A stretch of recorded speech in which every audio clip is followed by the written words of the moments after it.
Good morning.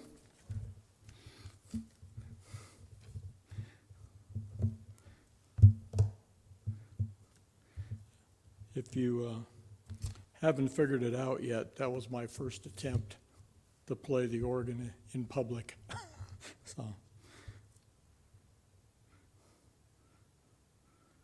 I play the piano much better. Much better.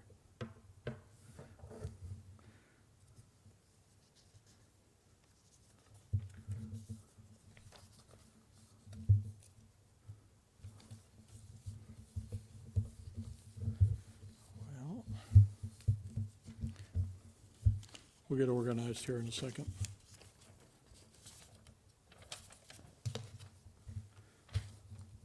This morning, my thoughts come from the Psalms 63rd Psalm, verses 1 through 8, which is in the entire verse of 63. And just give you a little bit of a background on that particular psalm. Absalom, one of David's sons, used deception and propaganda to gather followers. When the time was right, Absalom moved on Jerusalem, and David was forced to make a hasty retreat out of town. This led David and those still loyal to go to the Mount of Olives and beyond the Jordan River before they could find rest and safety. This psalm involves themes highlighted by those events, such as physical thirst, danger, lies, and a need to depend on God. David begins by expressing his desire to know God as equal to great thirst, such as when somebody travels across the desert. Despite his difficult circumstances, he is fully committed to praising the Lord. David's prior experiences have proven that God would provide him with a victory and safety. This confidence was tied to the Lord's promises about David's kingship and those who would inherit it. David chooses to rely on the Lord for safety and trust and divine power. This particular psalm was sung, and it was inspired by David's experiences during the rebellion of his son Absalom. When David evacuated Jerusalem, his traveling group made a difficult journey through a dry, uninhabited wilderness area. The song creates a parallel between David's physical needs and his desire to reconnect with the Lord. If you look in your scriptures this morning, we're going to start with the first 8 verses. And as we enter into the 63rd Psalm, there is both an intimacy with God and a yearning after God. It was as if David was saying, I know thee, but would know thee more. The psalmist is not just on the fringes of faith, like the boy's father in Mark 9:21. Lord, I believe, help thou mine unbelief, but is yearning after a renewed experience of a relationship which already exists. You are my God, in Psalm 63:1. This is the day in the life of a believer. Early will I seek you, all the way through to the night watches. God is not limited in time or space, so we look for him wherever, in whatsoever situation we are, in the dry and thirsty land, as well as in the sanctuary. The intensity of the psalmist's desire is compared to his thirst in a place of no water. but finds its relief in a feast of good things, literally as the marrow and the fat. His very flesh longs for God, and he anticipates a bodily response. Lips praising God, the lifting of hands to worship, and the mouth singing praise with joyful lips. At the heart of this whole expected experience is the covenant with the love of God, the loving kindness better than life.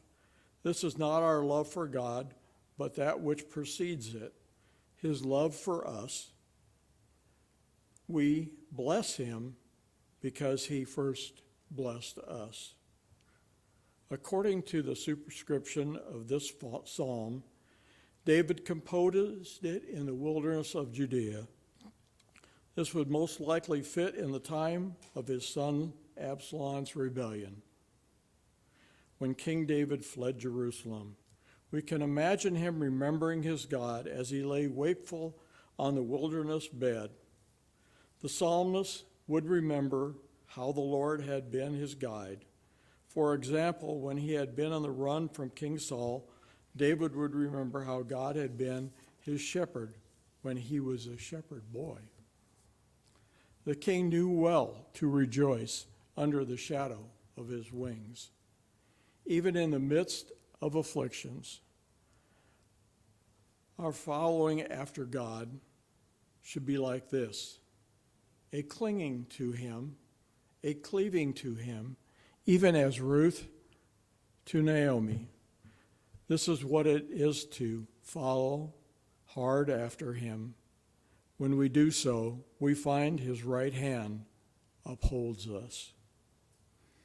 I'd like to read the last three verses of the psalm, 9, 10, and 11. But those that seek my soul to destroy it shall go into the lower parts of the earth. They shall fall by the sword. They shall be a portion for foxes. But the king shall rejoice in God. Every one that sweareth by him shall glory. But the mouth of them that speak lies shall be stopped.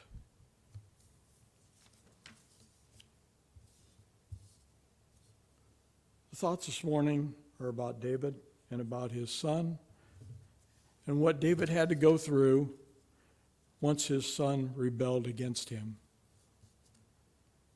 If you've ever been in the desert and were thirsty, you can kind of assimilate to what David was going through.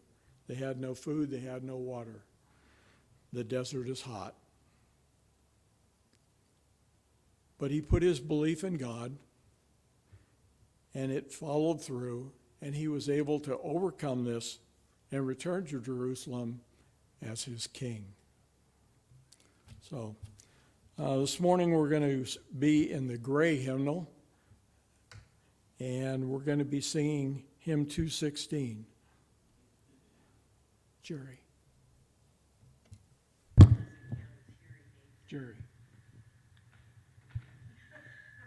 That works.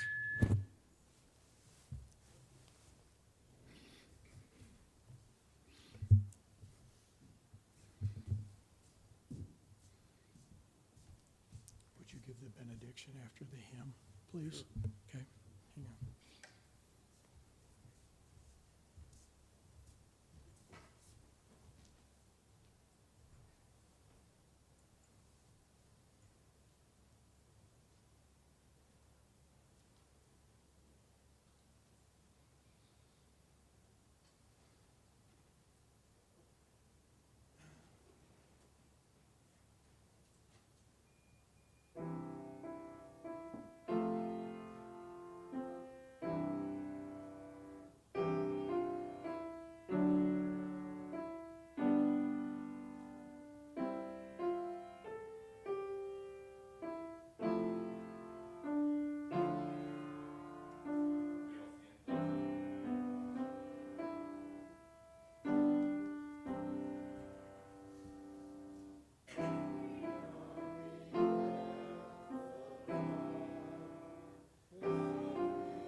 O Master, we come unto you to ask for your breath of life for our congregation. Give your Spirit to us and grant us the words that will be taught to us today to edify our understanding of the gospel. We ask for this benediction in our closing worship service, and we ask these things in Jesus Christ's holy name. Amen.